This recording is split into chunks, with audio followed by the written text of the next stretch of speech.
우리 지역의 이슈를 짚어봅니다. 헬로 이슈 토크 함께 하시죠. 최근 학교폭력 실태조사에서 신체폭력 비율은 지난해에 비해 줄어든 반면 사이버 폭력 비율은 늘어난 것으로 나타났습니다. 코로나19 이후 학교폭력의 양상이 달라진 건데요. 대구와 경북은 학교폭력 예방을 위해 실태조사를 실시하고 대안들을 내놨습니다. 우리 지역 학교폭력에 대한 전반적인 내용 짚어보죠. 권기창 안동대 한국문화산업전문대학원 교수 그리고 지역 공공정책연구원의 기화서 박사와 이야기 나눠보겠습니다. 두 분 어서 오십시오. 네, 안녕하세요. 네, 안녕하십니까?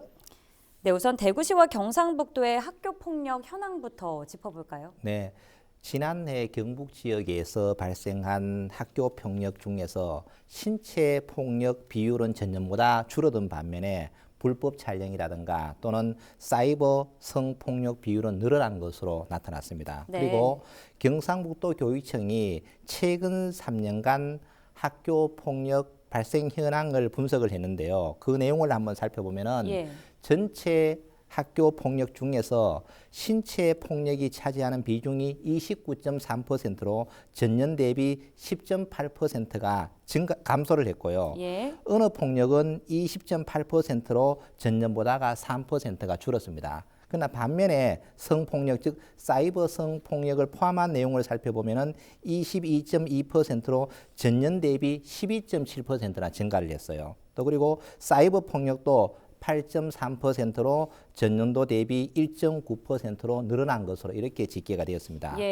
이처럼 이제 성폭력이 증가한 이유는 전반적으로 성추행이라든가 또는 성희롱이 증가한 데다가 스마트폰이 사용이 많이 되고 있고 불법 촬영이 급증했기 때문인 것으로 분석이 되었습니다. 또 지난해에 학교폭력 심의 건수는 364건이었습니다. 이를 유형별로 살펴보면은 세분화시켜 보면은 774건으로 늘어나는데요. 그렇군요. 지난해 기준 폭력 유형별 건수는 전년에 2,326건이에요. 그 전년 대비해서 1,552건이 줄어들었습니다. 이것은 왜 그러냐면은 코로나19로 인해서 등교를 많이 못했던 거죠. 그래서 코로나19 상황과 맞물려서 돌아간 것으로 추정이 되고요.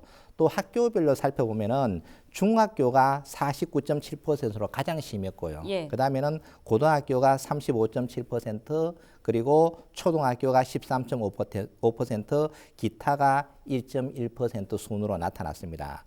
또 지역별로 학교 폭력 심의 건수를 한번 살펴보면은 포항이 25.8%, 구미가 15.4%, 그리고 경주가 12.9%, 안동이 6.6%, 그리고 영주가 6.3% 순으로 나타났는데 이것은 지역 규모와 학생 수가 얼마나 많으냐에 따라서 조금 차이가 있는 것 같습니다.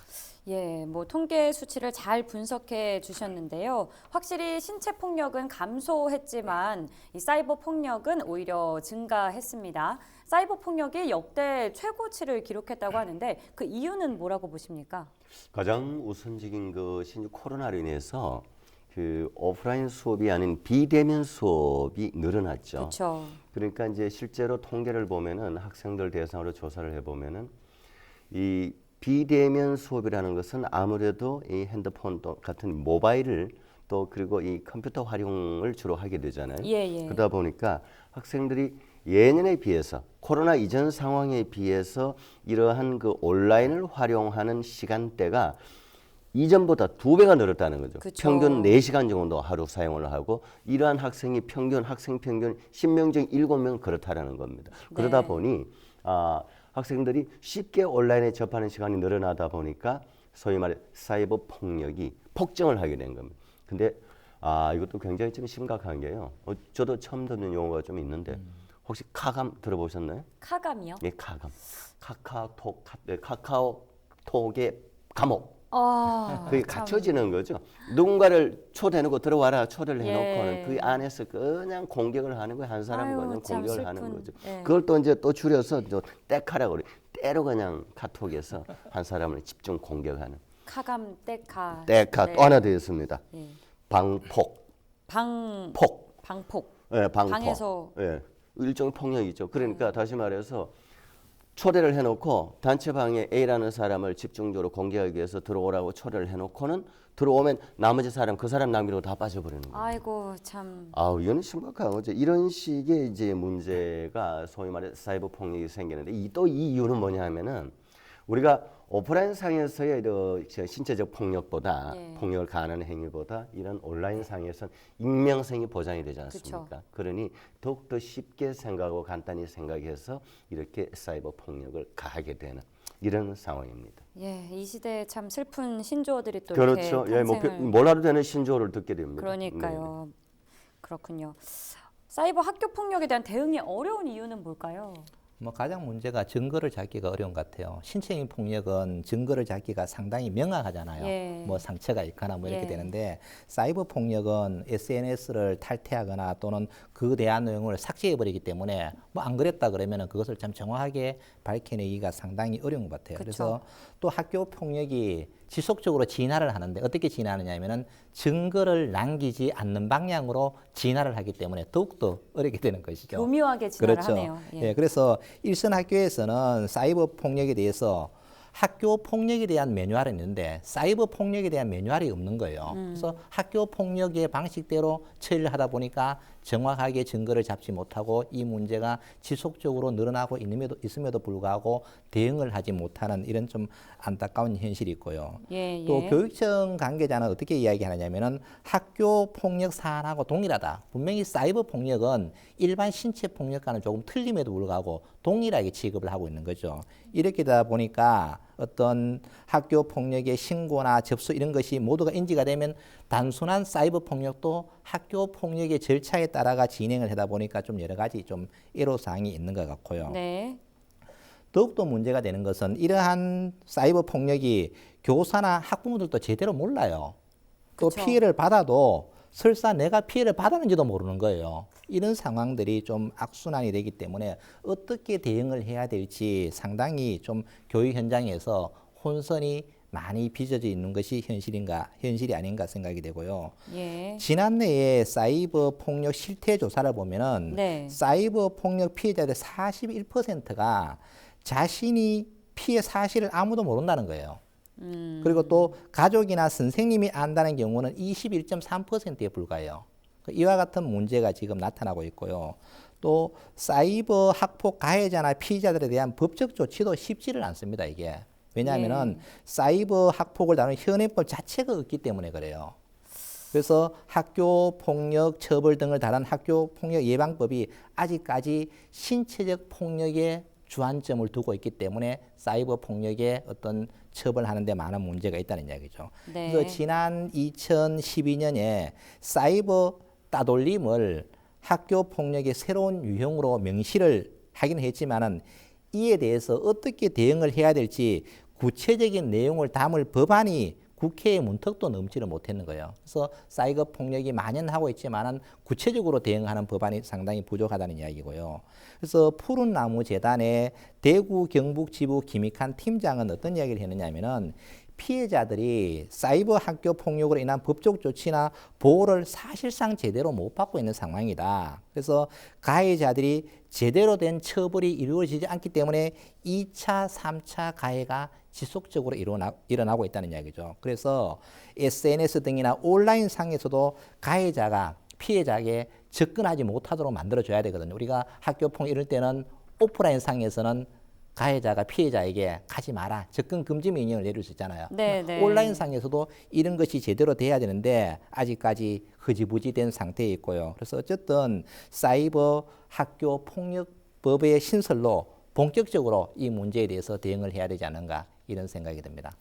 예, 뭐 정말 여러 문제가 있네요. 일단 증거를 수집하기가 쉽지 않고 무엇보다 사이버 학폭을 다루는 현행 법 자체가 없다는 점 우리가 참 기억을 해야 될 것 같습니다. 체육계 전반에 걸쳐서는 운동선수들의 과거 학교 폭력 문제가 불거지고 있는데요. 경북 지역 학교의 운동부 또 짚어봐야겠죠. 학교 폭력 실태 어떤가요?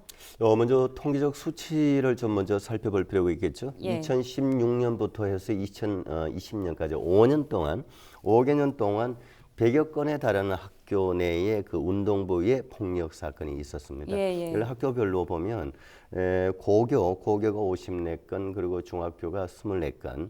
그리고 또 더 심각한 건 그 운동부의 감독이나 코치가 있을 것 아닙니까? 그렇죠. 감독이나 코치가 직접 그 이 선수들에게 폭력을 가하는 행위, 이것 또한 뭐 16건 정도가 발생을 했습니다. 맞네요. 예. 예.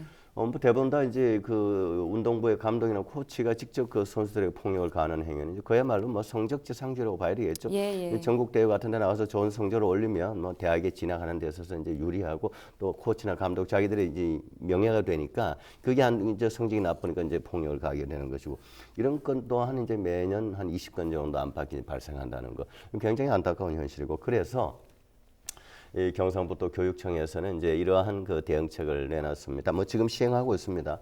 경상북도 도내에는 그 학교 운동부에 있는 그 학교가 269개 있습니다. 예. 269개의 이 운동부가 있는데 1년에 2번 정도 전수조사를 하겠다.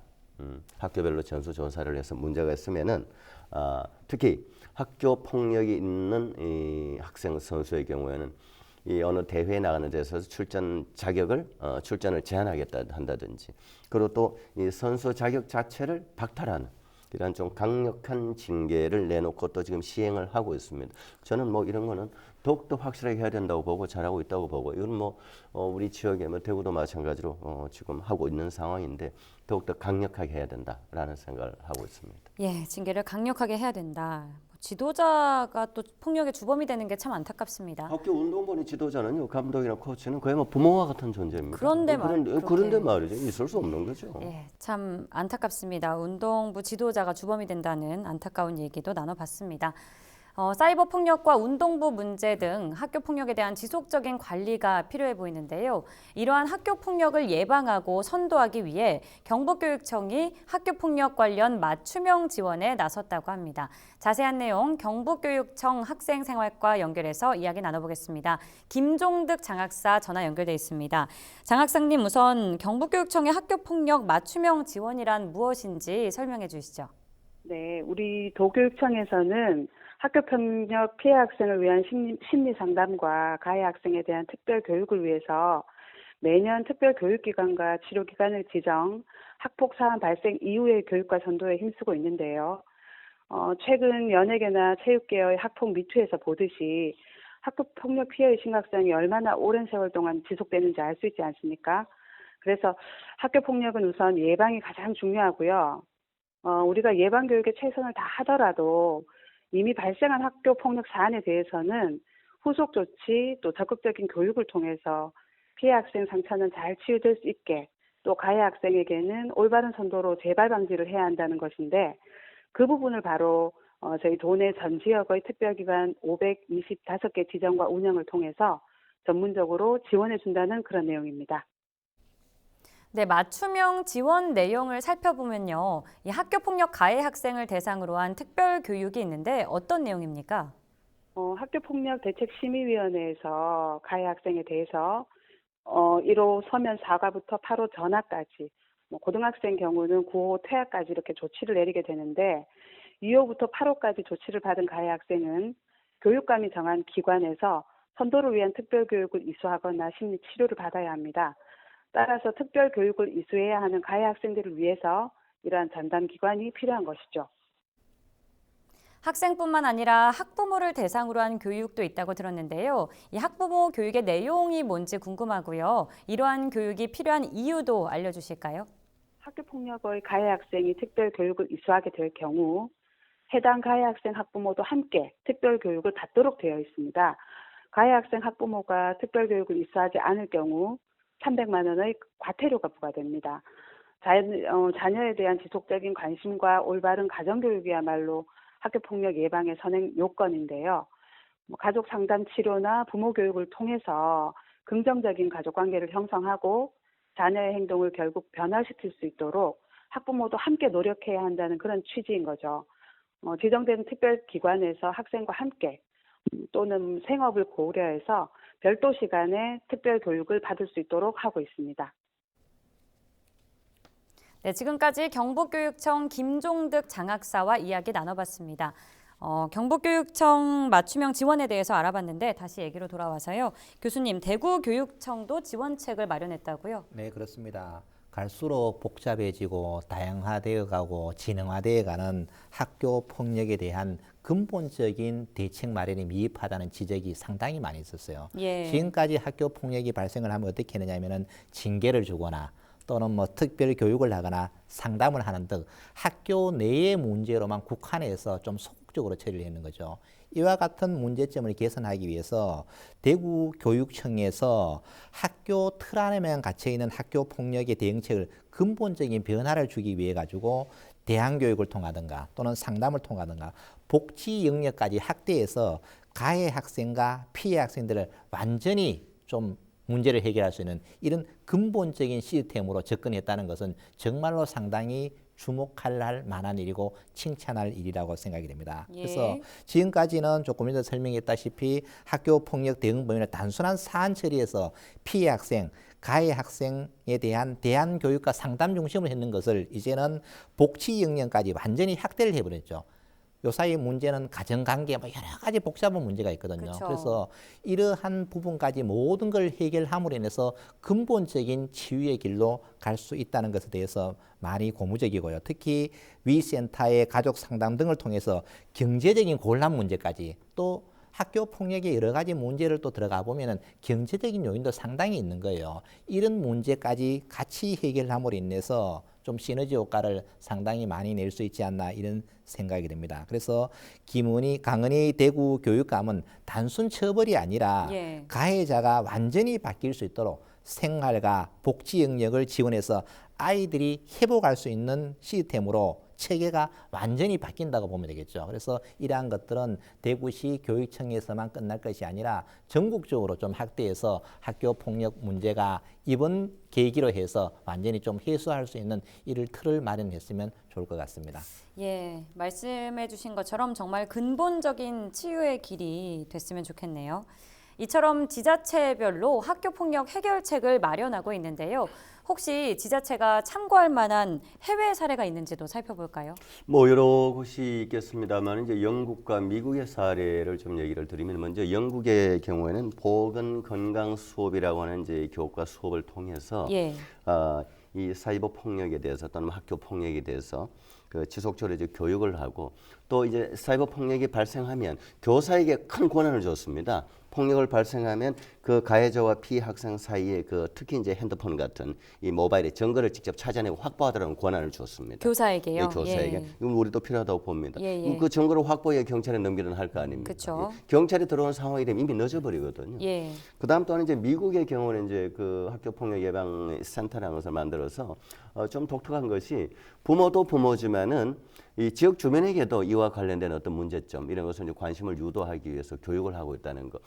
이건 다시 말하면 학교 폭력이 나만의 일이 아니고 주변의 일만이 아니고 나의 주변에도 있을 수가 있다. 내 자식에게도 있을 수 있다라고 하는 네. 지금까지 방관자적 자세를 그야말로 주도적 자세로 관찰하고 살펴볼 수 있게끔 하는 그런 교육이 이루어지고 있다라고 하는 것이 저는 굉장히 우리가 또 좀 참고해 볼 만한 사안이 아닌가 싶습니다. 예, 방관자가 되면 안 되죠. 예, 마지막으로 지속적인 학교 폭력 근절 대책은 무엇이 있을지 끝으로 두 분 의견 듣겠습니다. 가장 중요한 것은 생각을 바꿔야 될 것 같아요. 예, 예. 이제까지 우리가 여러 가지 뭐 군대 폭력, 학교 폭력, 뭐 사회 폭력 여러 가지가 많은데 대부분이 뭐냐면은 교육적 미명하에서 저질러진 경우가 너무 많아요. 예. 그것은 과거의 관행이었죠. 그러나 지금은 시대가 바뀌었다는 이야기죠. 이제 그것은 어떤 지도의 목적이 결국 폭력이라는 인식을 모아하고 있는 것 같아요. 그래서 이런 문제에 대해서 우리가 좀 더 고민해야 되고 특히 학생들 사이에 일어나는 폭력들은 정말 우리 가정에서 가정교육부터 잘 지도해서 다시는 그런 일이 없다. 이것은 범죄 행위다라는 것을 분명히 인식시켜 줌으로써 우리 사회에서 이러한 폭력이 없어지기를 같이 한번 노력을 해야 될 것 같습니다. 예, 박사님도 저는 짧게. 이런 부분에 있어서는 그 굉장히 보수적인 관점을 가졌는데 강력한 법적 처벌 따라야 노원구 세모녀 사건 같은 게 없습니다. 어릴 때부터 문제를 가지고 있기 때문에 그런 문제가 생깁니다. 법적 대응 강력하게 해야 됩니다. 예, 강력한 법적 기틀을 마련해야겠습니다. 두 분 의견 잘 들었습니다. 지금까지 대구 경북 지역 학교 폭력 현황과 대안들 짚어봤습니다. 헬로 이슈 토크 여기서 마칩니다. 시청해주신 여러분 고맙습니다.